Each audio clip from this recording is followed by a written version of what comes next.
For those who watched Saturday's episode of Solo Leveling, the S-Class Hunters fight was one of the most anticipated episodes, and the minute it ended, and by it, I mean the fight, not the episode itself, I felt a bit out of it. Like something I had looked forward to for so long did not deliver on the scale and magnitude of what I had been expecting.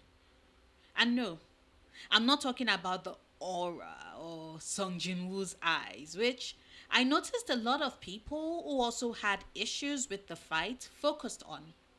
That for me did not matter. I'm okay with the animation team deciding to skip that for the sake of animating the scenes. What I did not like them skipping, however, was how the fight actually played out.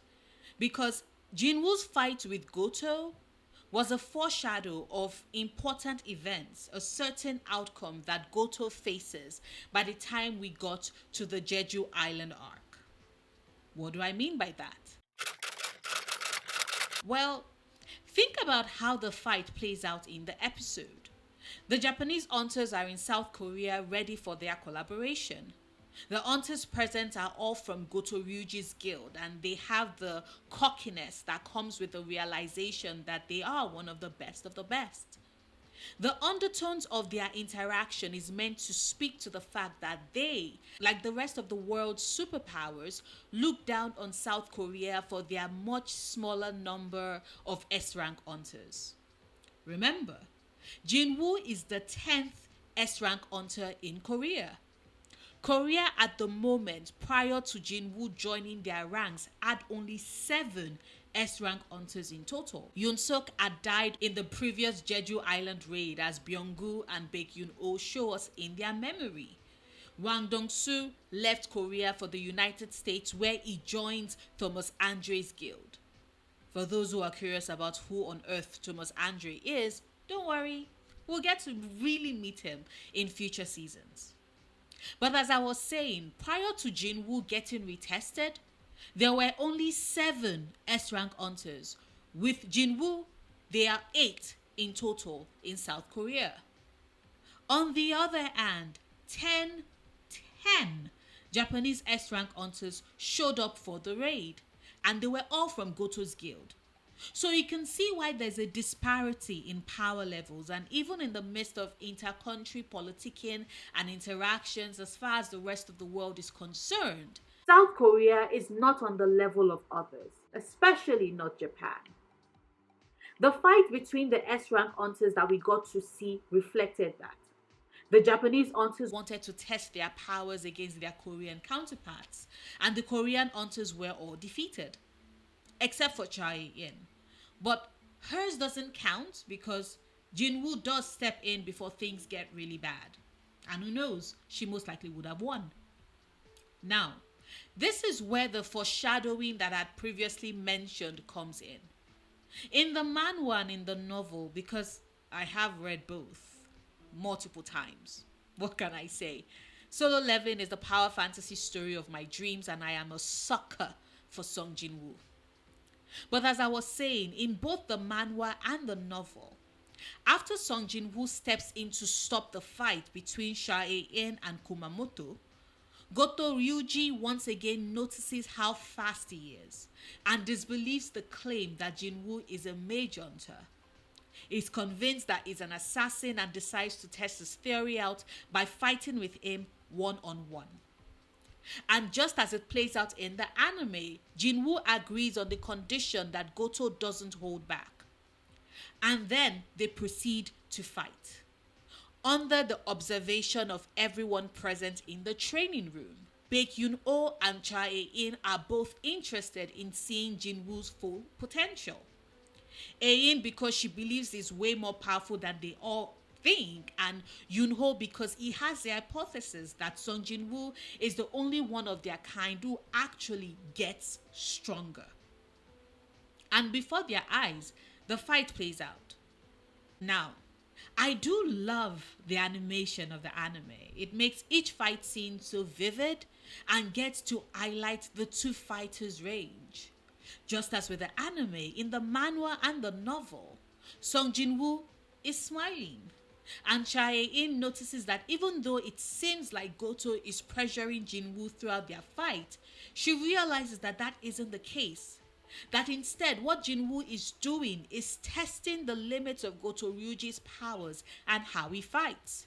And she's amazed by that because it speaks to the disparity. Keyword here being disparity of their power levels. For Jinwoo to not be taking the fight seriously and instead what he's doing is testing Goto, it means that he has to be stronger than Goto Ryuji. Everyone else except for Chae-in and Goto Ryuji don't really realize that. To them, what it seems like is that both of these fighters are balanced in terms of power, which to them is already incredible and speaks to just how good and strong Song Jinwoo is. However, this doesn't really come out in the scene in the anime, which is something I have a problem with. Like, sure, I know everyone is focused on the fact that Jinwoo doesn't really have the aura like he does on the manhwa, which makes it easy for those who are only watching the anime to be dismissive of people critiquing the last episode. But hear me out.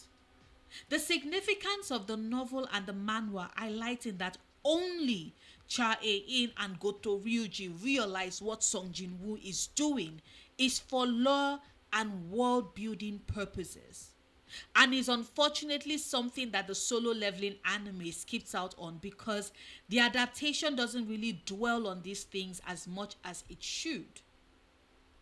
Back before Song Jinwoo gets retested, when he joins the Hunters Guild mining team and notices Chae-in for the first time, he has the thought of how Ein's power is much stronger than the other S-class hunters, showing us that in universe, although they are all considered X-class, there is still subcategories within that group, which is not immediately noticed because the way of testing the mana and magic power of the hunters is one that once you cross a certain threshold, i.e.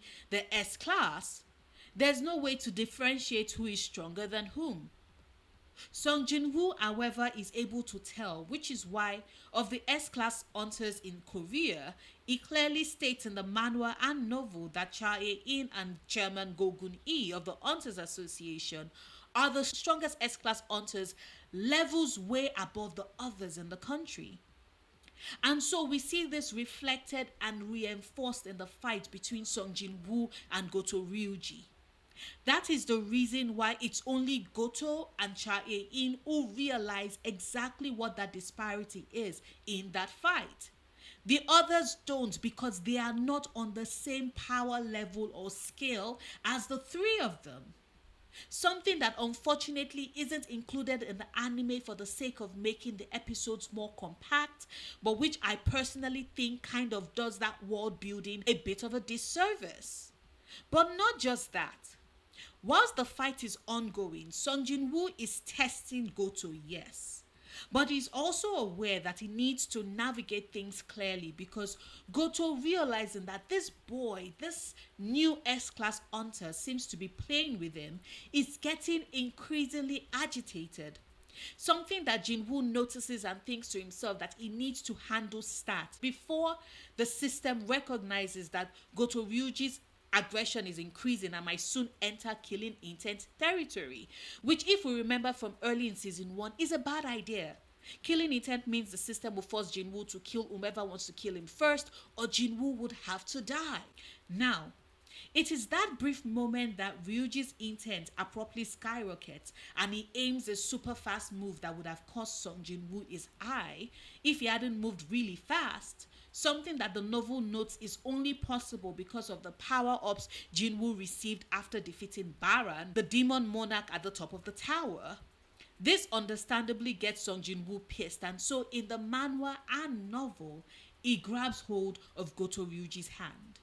Not in the safe, cute, hand-holding, zero-pressure way that is depicted in the anime, mind you. Instead, in Goto's thoughts in the novel, he thinks to himself that Jinwoo's strength is criminal and wonders how on earth he is that strong. Goto can't even budge the hand that is holding him. And then he notices Jinwoo tightening his other arm into a fist that is filled with such killing intent that in the novel, Goto Ryuji realizes that there is no way he's going to be able to move fast enough to evade that punch. And also realizes that that is a punch that will kill him. But just before Jinwoo can send that fist flying, Baek Yoon-ho and Chae-in hold him back, and that brings him back to his senses and the fight ends. They ask him if they shouldn't have held him back, and Jinwoo instead expresses his gratitude to them for stopping him, because at that point, all four of them realized that Goto Ryuji was about to become minced meat. Now, compare that with the way in which the end of the fight is shown in the anime, with what seems to be an equal balance of Sung Jin-woo and Goto Ryuji's powers, down to how their aura are depicted. To have them both be restrained at the end like they were about to commit equal damage to each other, to me personally, is laughable. Because the significance of the next panel in the manhwa after the fight, when Goto Ryuji is talking with Matsumoto Shigeo, he is sweating and he is panicking, and he literally thinks to himself that he came so close to dying, wondering what on earth that power is. He panics and calls Matsumoto, explaining that their plan might hit a snag because Sung Jin-woo is a variable they did not plan or account for. Now, when I said earlier that the fight between Sung Jin-woo and Goto Ryuji was a foreshadowing of events that would later happen in the Jeju Island arc, this is what I meant. I'm not going to go into details because of spoilers, and also because I want people who haven't read the Solo Leveling novel or manhwa to be as surprised at the scene like the rest of us were the first time we encountered it. It's bloody brilliant. But there is a scene and a certain figure that Goto Ryuji meets, and his thought process at that situation is achingly similar to how he felt when he faced Sung Jin-woo after Jin-woo got serious and was about to body his ass in their fight. It's a subtle way to indicate that Goto is not on Jin-woo's level, and that maybe something else, someone else is who will prove a challenge for a certain character that will get to fully meet when the Jeju Island arc is well underway. So, do I miss the stylized drawings that Dubu, may his soul and spirit continue to rest in peace, gave us in the manhwa fights? The way it seems like Sung Jin-woo is constantly dripping just power and oozing it in such a swaggerlicious way? Yes, I do. I repeat, Solo Leveling is the power fantasy story of my dreams. But the reason why the adaptation in the anime left me feeling like a lot was left off of the table and thus reduced the strength of the episode is not just for the swag, but that it misses out on the world building, the lore, the foreshadowing that it served in the original story. But that's just my thought. What about yours? Are you watching Solo Leveling? Are you enjoying Cour 2? Are you an anime only, or have you read the manhwa or even the novel? Let me know in the comments. I took a break for the last couple of weeks because I was suffering from burnout and needed the time for my brain to breathe. I'm feeling much better now, so I'll be back to my 3 times a week posting schedule of Mondays, Wednesdays, and Fridays. On to my next video. Do remember, obsessing over the things you love? Perfectly valid coping mechanism.